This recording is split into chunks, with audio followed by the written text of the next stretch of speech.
Thank you very much. The panel, I'm very fortunate to be leading such a high-profile panel, moderating. And firstly, I wanted to introduce the members. I have got Alicia. Alicia has got 15 years of experience in the environmental sector. She is passionate about advancing global water stewardship through innovation, education, and advocacy. So she's certified water steward specialist with the Alliance for Water Stewardship. She guides organizations to reduce environmental impact through practical, nature-based, and sustainable solutions, combining science-based methods with innovation and in systematic approaches. She has been a high-profile speaker in conferences, and in recognition of her contribution, she was nominated the Boston Consulting Group V60 Award in 2023. Welcome, Alicia. We also have on the panel Alexandra Shepansky. Alexandra is the Chief Executive Officer in the Office of the Secretariat at the IMO.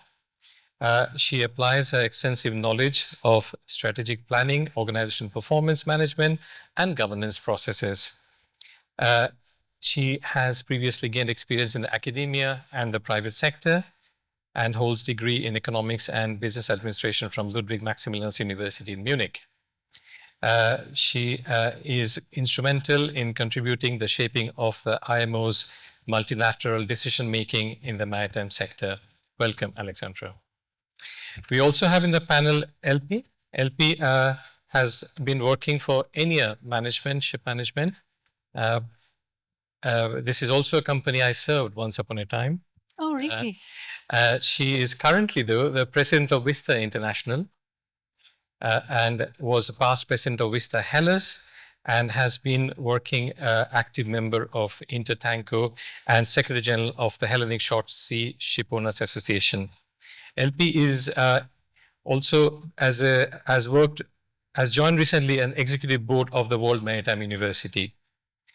She speaks regularly at the conferences and has been awarded the top 100 maritime influencers by the Lloyd's list, and in 2024 was named the Greek Shipping Personality of the Year at the Lloyd's list Greek Shipping Awards.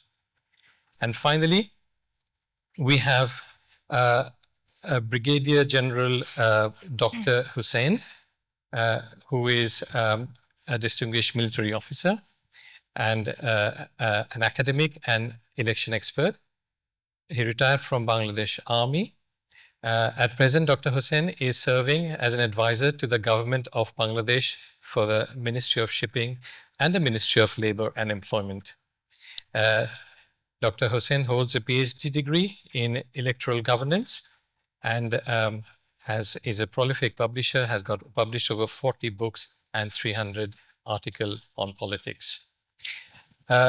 So that's that's our panel, ladies and gentlemen. So firstly, I wanted to point out that the purpose of the panel today, the theme of the panel, is capacity development for sustainable oceans. So the key was capacity development. So I want to start off with Alexandra, if that's okay, in which I wanted to ask you, we know IMO is quite been very successful in the capacity development work. May I please ask you, what challenges have IMO been facing in terms of developing capacity globally? Thank you. Thank you so much for your question. And first of all, thank you all for organizing, especially UAE, for organizing this great event and for inviting me to the panel. I think when we talk about sustainable ocean management and think about it, we think a lot about technology, science, and finance. But the foundation is governance. And of course, IMO is instrumental in developing the global standards, the global framework for sustainability, the environment, marine environment. And with this, we also firsthand see the challenges that our member states, especially developing states, experience when trying to implement this global framework. And those are, of course, limited resources, human resources, financial resources, very varying access to technologies. And as we also have to acknowledge, the complexity of really implementing the global framework that we are developing into national legislation. So this is where obviously our capacity building comes in, where we try to support member states and developing states in their capacity building and being able to implement our framework. Yes. And in that,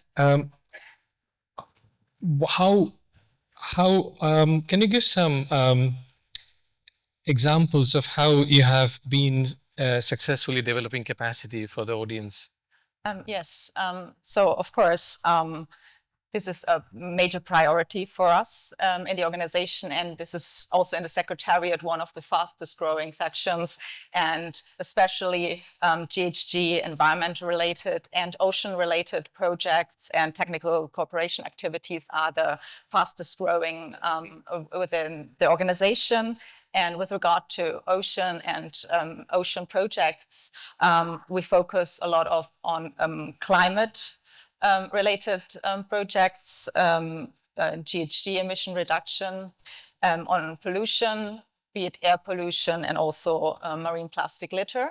And of course, also another object that also was discussed before in the section on BBNJ was a lot about biodiversity, where we work a lot on biofouling and also underwater radiated noise. And we do this through our technical cooperation projects and bigger major projects we are implementing, and they are all targeted and in providing technical assistance, advisory services, and training for our member states to enable them to build the capacity to really strengthen their maritime administrations and develop effective national legislation, and also build the institutional capacity for sustainable ocean management. And of course, we have many projects that we can mention on the GHG matters. We have Green Voyage 2050 that really works with member states to build their capacity, develop national action plans on decarbonization. And we have GHG Smart, which really focuses on small island developing states and least developed countries, focusing to build capacity for them. On specific examples on marine pollution, we have an ocean litter project that focuses on building capacity with regard to avoiding marine plastic litter. And I wanted to also bring in two examples that are related to my fellow participants. And this is our really long-lasting Women in Maritime project, where we really partner and cooperate a lot with Vista. And another very successful, I can say, project would be SenseRec. That was together with Bangladesh, where we built the capacity for ship recycling in Bangladesh and really worked towards Bangladesh being able to accede to the Hong Kong ship recycling convention. Sure. Still sticking with you, one more question, if I may. Yes. How do you measure success in the IMO? Yes. That this project is progressing well? Mm-hmm. This is a very important topic to really measure the effectiveness of our actions. And obviously, we have this big success stories where then you have a member state acceding to a convention. But we also gather constant feedback from participants in our training from member states to really assess the effectiveness of our technical cooperation activities. And what we have now done also with the approval of the new capacity developing strategy that is expected to be adopted by the Assembly this November, to really focus on a strong results-based approach, Sure. developing our activities with key performance indicators that are measurable and will really enhance our ability to measure our success. And just another very practical example is we recently launched our TC technical cooperation dashboard, which really shows data on our projects on a country level, but also on a major project level, where you can really see what we delivered to what country and performance metrics related to that. Alexandra, thank you very much.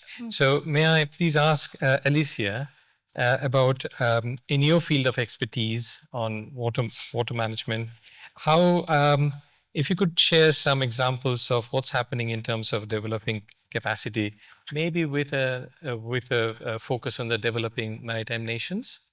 Sure. Thank you. So thank you for having me in this discussion. As I come from a water stewardship, water assurance background and environmental background, it's a really great collection of frameworks that can be easily integrated and adopted into the maritime industry. And I think that some of the challenges is maybe it's a little bit unknown of what water stewardship could entail and the benefits that it can have. But a lot of the benefits that it can have is that it really helps identify where those risks may lie, Yes. how to respond to them, and then where those gaps might be on. And one of those would be implementation. What do we do with the data? Who do we communicate it to? And how do we resolve those issues? And so, for example, in many water stewardship, when it's implemented for a factory, it's easy. You can define your scope and your boundary, but when we're out in the open waters, it becomes a much bigger part. And there's a lot more to consider. We've got, marine ecology to consider. We have people, livelihoods. At ports, we also have communities and livelihoods. So I believe that the water stewardship is the frameworks that are available can really help identify where those challenges are, where the training needs to be, and what's going to happen with that data once you collect it. Thank you. Thank you. And what opportunities do you see ahead with this area of expertise? I see many opportunities. So, for example, some countries that might not have the infrastructure available to be able to cope or treat or respond to overwhelming wastewater, for example. So some countries in Kenya, they might already have poor infrastructure available to manage external waste coming in. So now the wastewater management becomes difficult in any countries that aren't developed with their wastewater as it might be. You have discharge going out into sea from that, but then also you have a lot of vessels coming in, which also you have sort of two situations to look at. So how can we work together to address those insecurities that they may have? Otherwise, it becomes sort of that effect of now it's compounding and becoming a much bigger issue. Okay, thank you very much. LP, if I may turn to you now, in terms of your perspective on the non-governmental organizations and non-states and the partnership that might be something that you're familiar with. How are this playing a role in capacity development for sustainable oceans? I think it's all about synergies and cooperation, because one part is the regulatory enforcement and building regulations behind it, and trying to find ways how to empower the people to have the knowledge to be able to follow what has been ruled out. And then it is the industry, which has a voice through associations, organizations, NGOs, and NGOs or other associations with concerns about the environment or the water supply. So everybody, when they come together and they share their thoughts, then we have a better understanding of each other. And I think this is very important, and this is why, and I think it was mentioned on the previous panel, why it's very important that in the IMO, the voices of the industry in general is heard. And then they can take into account what is important. And for capacity building, Yes. this is the next step, because what is needed? Let's say what is needed to train our seafarers for the future, for the new fuels that will come out there. What do we need to support the Hong Kong Convention on ship wrecking? Recycling. Yes. I said the bad word when it comes to me. But so what do we need to train people to work in a safer way, improve the conditions? So I think all this conversation is why it is important to bring all views together.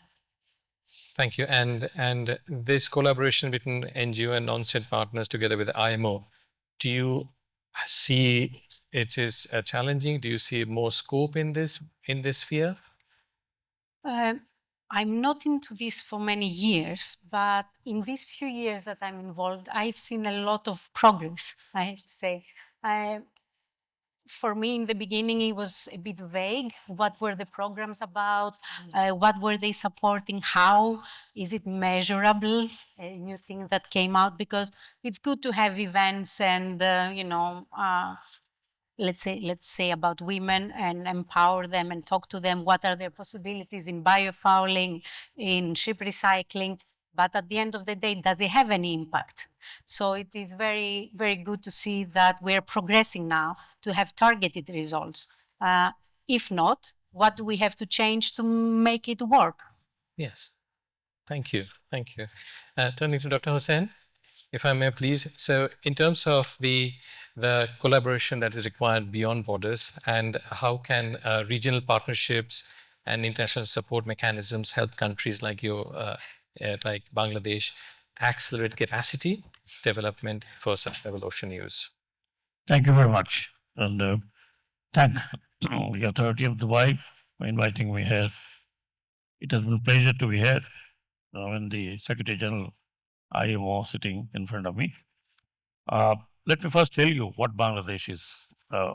Maybe many think that it is only the oceanic front. It's not exactly. We have over 7,000 kilometer inland waterways, and then the which carries the water into the sea, which is Bay of Bengal, mainly to Bangladesh, and then leads to Indian Ocean. Therefore, when we talk about Bangladesh maritime issues, then we just cannot separate between the ocean and the inland waterways. Some of the inland waterways is as wide or as big, it looks like ocean. And particularly in the coastal area, we have to have a different kind of vessel. All vessels can apply in coastal area. Therefore, when I talk about the events of ocean, then I would include also the coastal area and not relegating the inland waterways. Because that's mainstay of our marine life. So therefore, when you talk about cooperation, the first cooperation that we are with is the IMO, that we have already signed about 25 of the protocols of the IMO out of 50, I believe. And some are not even applicable to all the countries. So therefore, that's one issue. And we are getting all the supports from IMO. And we are a member of the category C of the IMO. And I'm trying to recontest again this year on the same category. Therefore, we have that kind of responsibility, not only with the IMO, we have a regional cooperation as well. Like we have a protocol with Sri Lanka, we have a protocol with Far Eastern countries, we have a protocol with India of using the port and as well as inland waterways. Then, of course, there's the exchange of academics between India. We have BIMSTEC now, with Thailand and Sri Lanka, Myanmar, all involved in this. So recently we have signed a protocol with them for kind of a training. Let me tell you another thing, that cooperation. When you talk about cooperation, our marine academies are open for the other countries to send their cadets. Already IMO had asked us, and we have offered 10 such seats to the seat countries. And of course, apart from regional cooperation, we definitely have a much more cooperation with the European and others as well, because we have to abide by some of the changes that are taking place in all over the world. Sure. If you're talking about cooperation, that's what it is. No, also within the academics, within the main academies itself. Of course. Thank you. Thank you very much. I will now move to more, having heard the direct kind of capacity building stories from all our panel members, I want to now look at some of the proxy indicators or supportive features that contribute to capacity development. So if I may start with LP, in terms of, in this context of capacity development, we know diversity, inclusion, diversity are very key features, but we want to hear from you. We want to hear from you as to why is it important to promote inclusivity and diversity to build capacity? Okay, so why is it important to promote diversity to build capacity? Or why, I mean, it can be the other way around. Why is it important to build capacity in order to promote diversity? So, two different things. Mm-hmm. It is very important. I mean, the challenges we face ahead are huge, and we want all great minds to be involved in this. So excluding half of the population of the world, it's just doesn't make sense. And we know that universities have many women now there, so the education is the same. So why to have barriers, or what are the barriers, and how can we overpass that? So by training, we believe these women, we can enable them to overcome the obstacles they are facing, and go ahead into the industry and be in senior roles. And we see many examples of that happening by empowering them. And why building capacity is important to be inclusive, because again, you have different opinions of what is important. What are the skills we need for the future? If you have, again, like half of the population creating these capacity building programs or training programs, they might be limited. They might not be inclusive. And again, inclusivity is not just about women. It is about people from different ethnicities, different backgrounds. And we in shipping, I think we're very inclusive in that. And we have make it work. So let's try to be a bit more inclusive in other parts as well. And I think you want to ask about examples, because I know you like examples. But it is, we've seen through WISTA and my role in WISTA and many years in many countries, by the programs we have, training programs we have, or sponsorships we give to universities, to women that are our members or to women that are not our members. We see this has helped many women progress in their careers and advancing their skills. And this has gone further. I don't know what you want to ask me. Ask me. No. I mean, there is a lot. I do want to ask you the question, which is, in your experience as WISTA chair, do you see that women actually lead differently than men? I think people are people. We cannot say a person is different, because, at least for me, I'm sorry if I offend anybody out there, but I think people are people, and the skills we learn are what makes us. And of course, the experiences we have in life.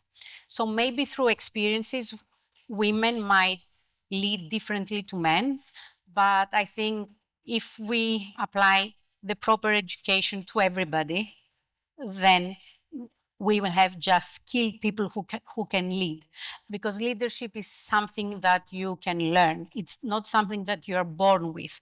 It is the challenges you face in life, the support you might have.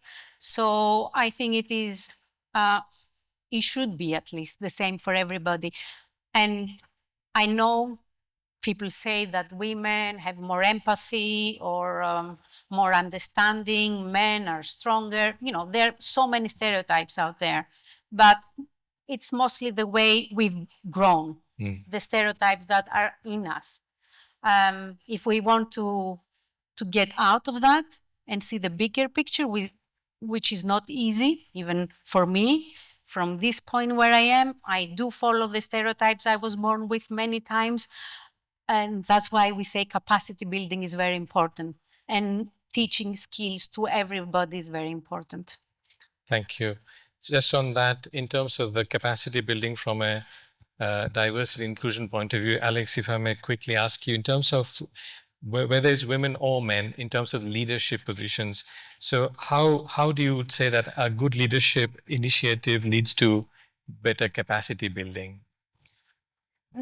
Yes, obviously, leadership on all levels is important because effective and a successful leadership really sets the vision. It really is able to mobilize resources, an important part of capacity building and the success of capacity building, and really also inspires collective action. So I think we can see leadership and quite strong leadership at IMO level, where we had member states making very important decisions on the framework, in the revised GHG strategy, biofouling guidelines, marine plastics litter strategy, and so on.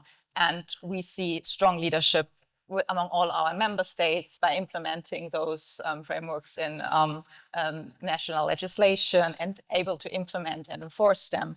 And we see strong leadership also supporting capacity building in a way with the private sector, as we see in the exhibition downstairs, that really shows strong leadership and innovation and new projects and ideas that show that we really can implement these ambitious frameworks. So all of those in turn then really enable us to also show leadership and show our capacity building to be really successful. And I think also going back to the diversity and inclusion, obviously having a diverse and inclusive leadership, including women, is really important to have everyone at the table to be able to lead with this. Thank you. Another indicator for capacity building has been the use of technology.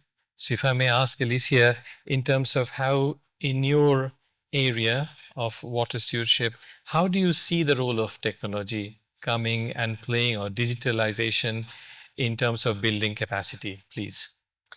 There's definitely a lot of opportunities. So if we go back to the water stewardship framework, there's a few of them out there. This is we've mentioned the SMART targets, right? So within water stewardship, something that's specific, measurable, attainable, and relevant, and time-bound, because we know the environment's changing all the time. Conditions are always changing. But what can we do now? What solutions are available now? And there's many that will help us achieve this target that we need to set, whatever it might be.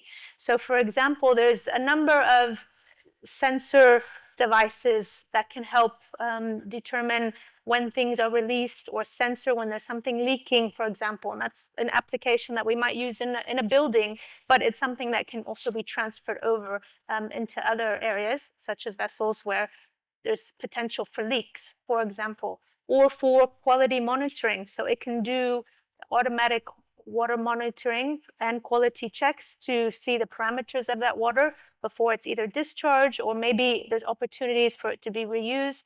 So there is quite a lot already out there that we can look for that is being adopted by other industries and sectors and say, how can we use this to improve? And I know it goes back to other points on water stewardship, but that's where I think it could be a part of the piece bringing everything together in terms of capacity building, because it's not just about is it being implemented, but it's about is it effective?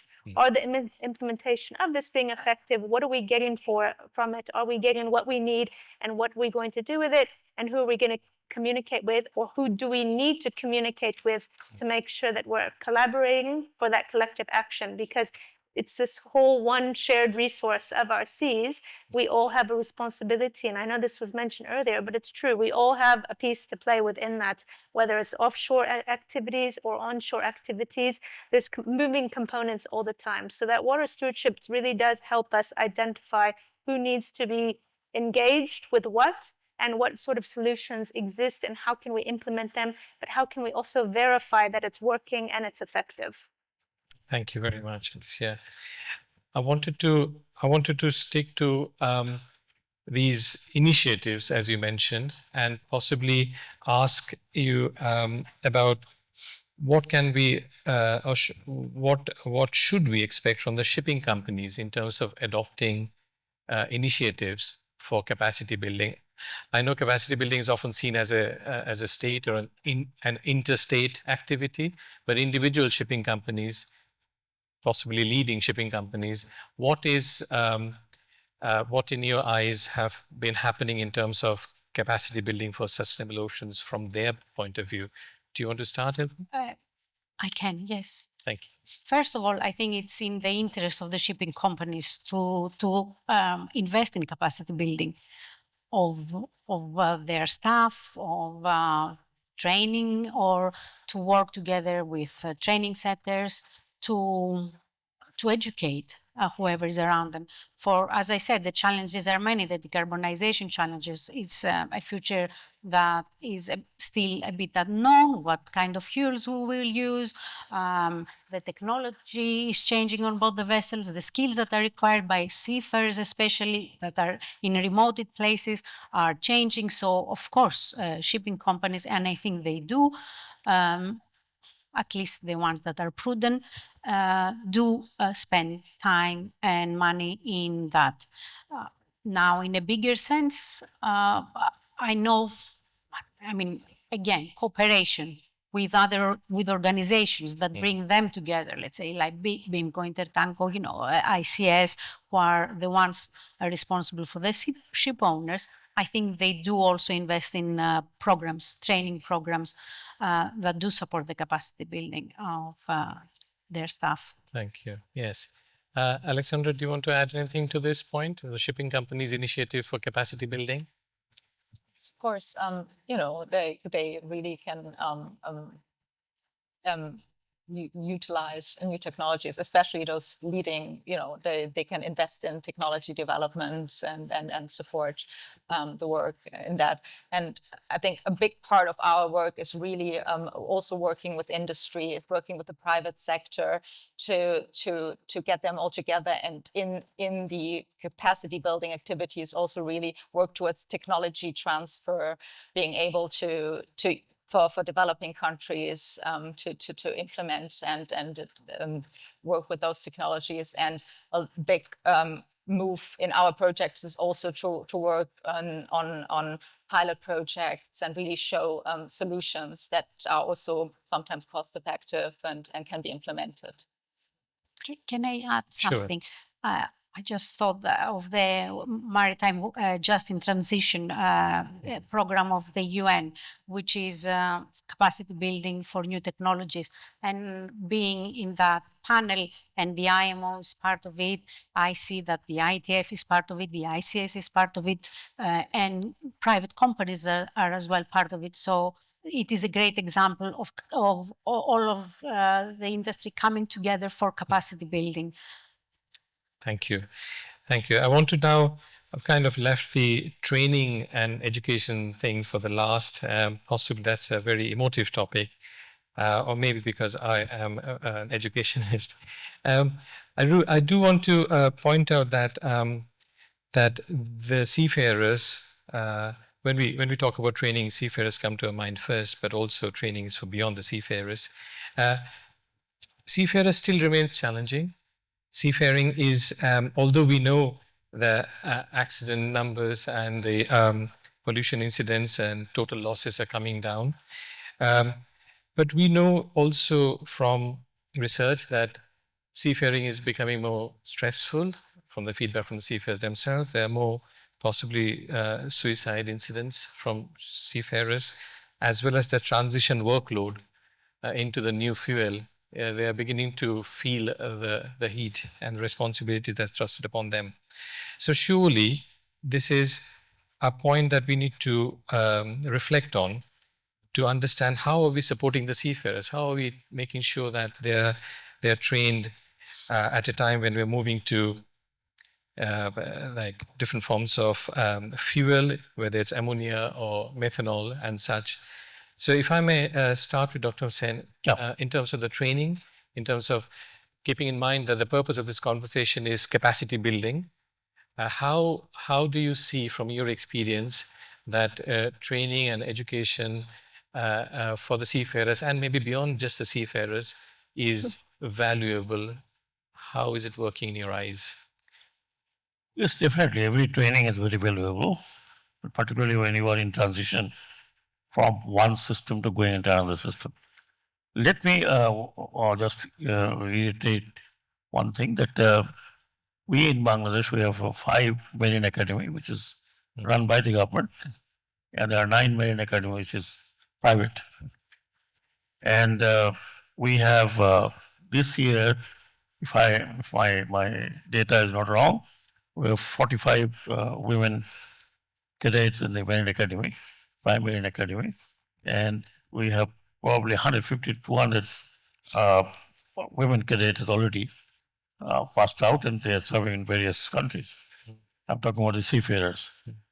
So first of all, that you have to start with the academics first, where you have all kind of simulator. We're buying some new simulator, which will definitely talk about the dual fuel.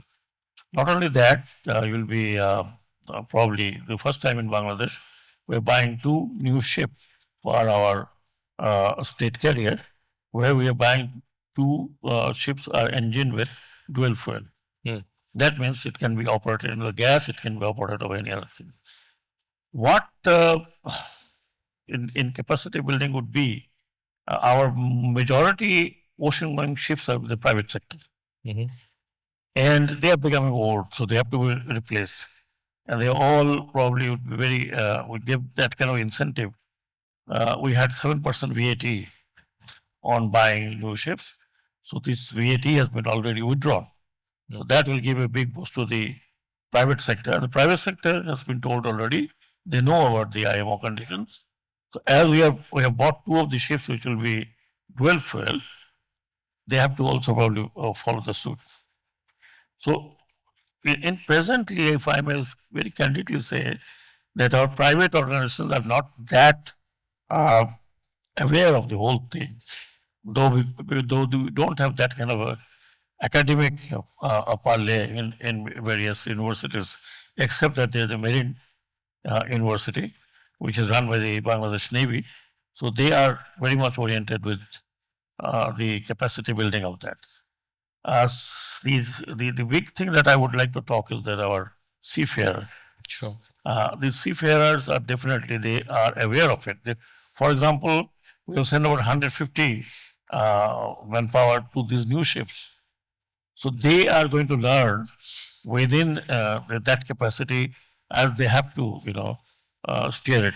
So I would believe that this will give us a big boost in training some people, and then they will be becoming the trainers in academics. And that is, I think, is a big opening for us. We are going to buy 3 more ships, the same capacity and same engine. So we are almost getting ready to convert into any kind of fuel that would come in. It could be gas, it could be LNG, It could be any other methanol fuel. So we are quite aware, because one thing is very important for us. We need a clean sea, we need a clean river, we need clean coast, because we are dependent on the marine resources, particularly the fish. And because of this pollution, we're already facing that there are a lot of species of fish is no more there.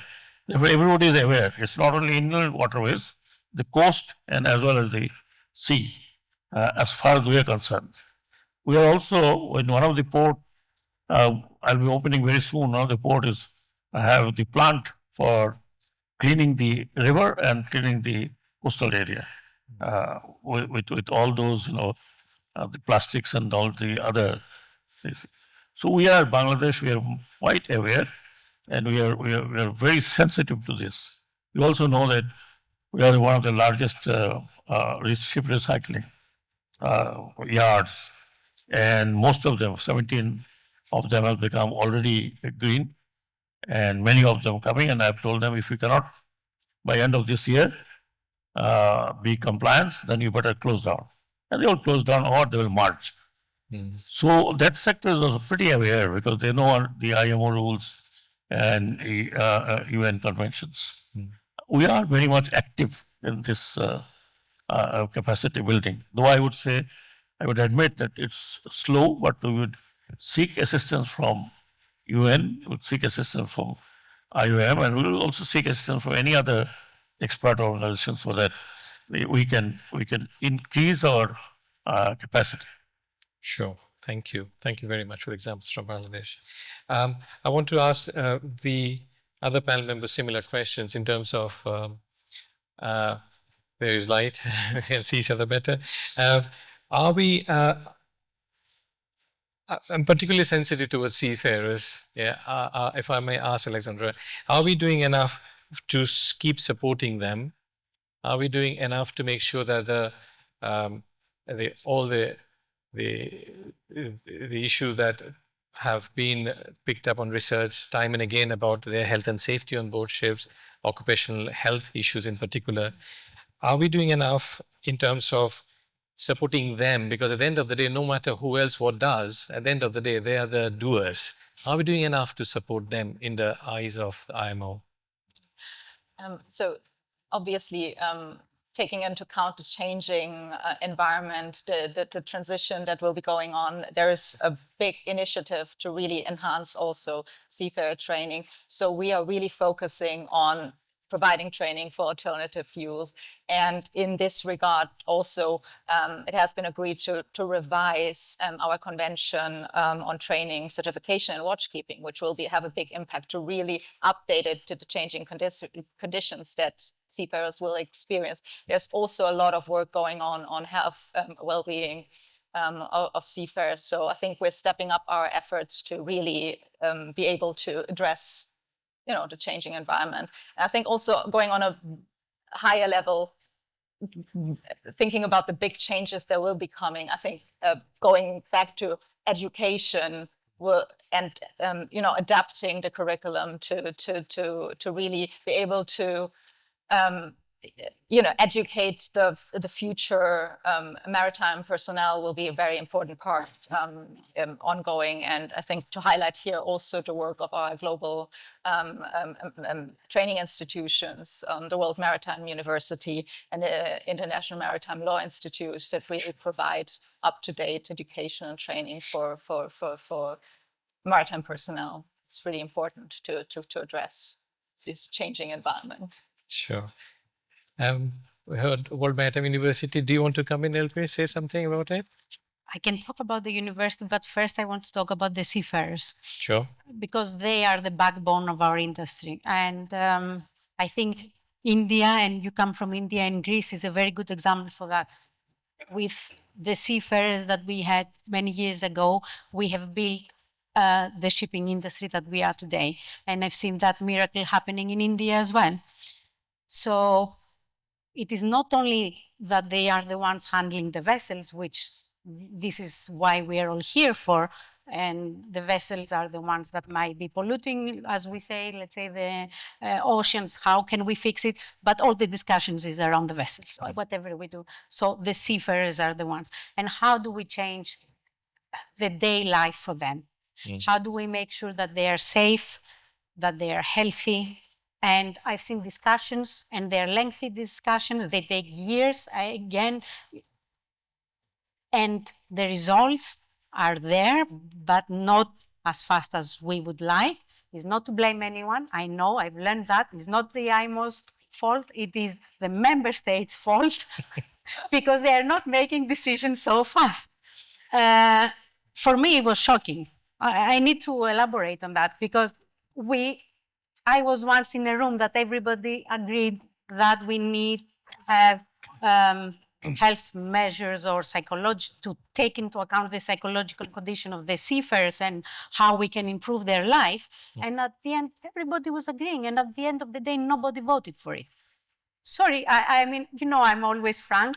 I say that, but how will we make steps when the changes on the MLC were just 11, if I'm not correct? 11. And there were proposals for so many others. And all of that is because it takes time. And they will be implemented in years to come. If we don't make rules that are obligatory, then we just know that the ones who will follow are the shipping companies that are already taking care of the seafarers. How will we make it, we'll enforce it to the ones who don't really care? How will we make sure that we attract people in this industry? The younger generation has a different mindset that we have. They need to be sure that it is a safe and environment, a place that thinks of the environment and the future, the ocean sustainability, the future of our children. All these have to be taken into account. So training, yes, but also thinking of the seafarers. And as you said, World Maritime University, and I'm very happy and I appreciate that I've been given this chance to play a small role in the education of the future. And one great example, and it is related to WISTA and World Maritime University and the IMO, is the new leadership program for women that is run by the World Maritime University. And how important that is as well in capacity building for women seafarers, from women on shore. So yes, education, capacity building, and the future of our seafarers. Thank you very much, Indira. You covered a very wide range of topics I was thinking of getting into. So I think that really is the core question that we wanted to get answered from the panel today. But I do want to go back to each one of you one more time and want to hear from you that how can we still do better? And we have to be self-critical. We have to understand that this is an ever-changing scenario. We are having new technology coming in. We are having to deal with newer problems, both at the local level. Our understanding of the environment is getting better. The geopolitical scene is also adding more pressure to the seafaring and the sector as a whole. I just wanted to ask you, in terms of capacity building, in your eyes, what steps would you take in 2 minutes, please, each one of you, if you could take, just get into the detail of it. From Mr. Dr. Hussain. Well, thank you very much once again. I think it won't be very easy to jump into one end to another end. It has to take time, particularly a country like ours. As I said, it's a very huge maritime world. Because of why I said it's not only the seafarer dealing with international waters, but it has to be also the inland waters who are feeding the ports. Therefore, we have started, but it's very slow, I would say. I'll admit very slow. And as I said, we've just started getting the ships, new ships. The other the biggest problem is that we need more of inter-cooperation, like World Maritime Academy giving a chance to a country like ours, where we have a Maritime Academy, exchange of views. Sometimes, we get invite them and they come and let us know what's all happening, particularly to our seafarers, because they have to make the change. At policy level, we might say yes by so and so time, but then we have to also prepare these people, particularly the young people. So I believe that future seafarers need to be inculcate that what changes they are taking place all around the world and how they should cope up with that. And there, I think we'll be needing help from the international academy, the international academia, and also all other things. So therefore, isolation, I don't think we can really get into there unless there's a bigger cooperation. Cooperation is the word. Thank you, Hussein. LP, you 2 minutes.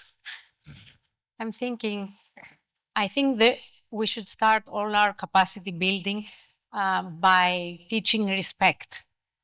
Respect for, and I read out there, our oceans. Respect to our people, respect to each other's, respect to other opinions. And then we can build on from that. And we can build for a better future for everybody, for cleaner seas, for safe transport, for safety for seafarers, for a good environment for all of us. Respect. Thank you. Thank you very much. Alicia? So what I believe in the 2 minutes I have is just similar to what you said, but to realize how interconnected it all is. And if everyone understands their parts and how that contributes to the bigger picture, then I think that will allow people to understand holistically that all that interconnectedness has benefits when done correctly. So it's not just about some doing best practice and being amazing and some just in compliance. It's about how can everyone keep raising the bar and finding ways to improve, and then realizing the benefits that it has cascading down to the communities, to the industry, to everything that we do. So I think it's about, really understanding the greater benefits when we all do our part and we exceed, the standards, because that's what we want to do, is improve all the time. Thank you, Alicia. Let's start with you. Want to end with you, Alexandra? Yes, thank you. For us, I think from AMO's perspective, the future is really listening to the needs of our member states, the developing countries, least developed countries, and small island development states, really listening what their needs are and really tailor and adapt our technical cooperation activities to them, to really take everyone on board in the transition and moving towards, sustainability and sustainable oceans. Thank you. So, from the panel, we heard about collaboration, we heard about respect, we heard about, I guess, what I call it as a sum is better than the individual parts, and finally, the industry-wide collaboration. So, I just want to thank you all. Thanks to the panel, and I hope audience had a good time, and it was an enjoyable session for you all. Thank you very much indeed.